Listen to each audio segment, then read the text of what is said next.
Bismillah ar-Rahman ar-Rahim, que la paix soit sur vous.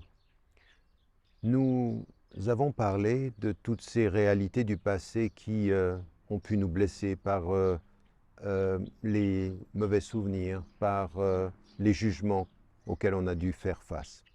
Il y a aussi dans nos vies, que ce soit dans le passé ou que ce soit dans le présent, la réalité de la séparation, le fait de se séparer, qui, par la force des choses, va créer en nous comme un manque, comme une blessure, comme finalement l'incapacité, parce que nous sommes dans la tristesse de la séparation, de pouvoir réaliser cette paix intérieure.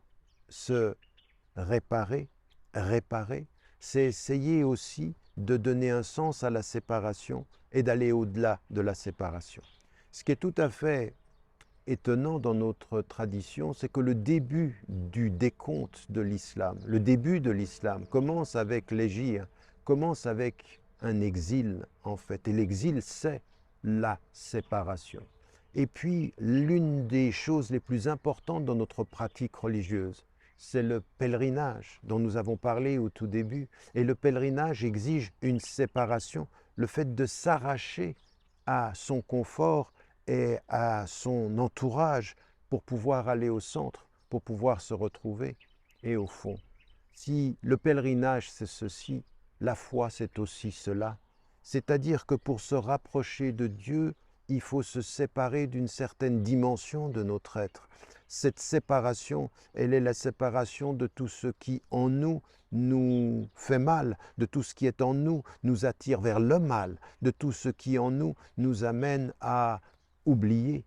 Donc, venir à Dieu, c'est toujours se séparer de quelque chose et se séparer de la dimension la plus néfaste de notre être, se séparer de tout ce qui autour de nous peut être mauvais, se séparer de notre confort pour aller vers le centre. Eh bien, cette séparation-là, c'est le sens de la foi.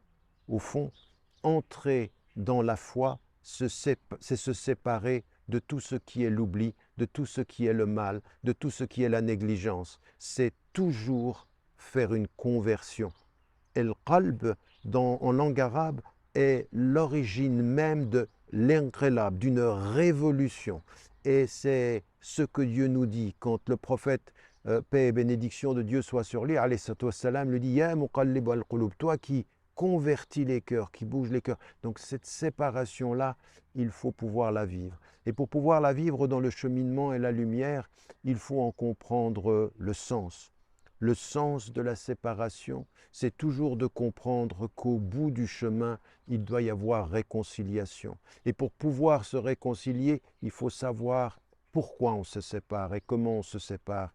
On se sépare de soi pour se retrouver, on se sépare du mal pour aller vers le bien, et parfois on se sépare de ceux qu'on a aimés ou de ceux que l'on aime, parce que la vie, elle a ce sens-là.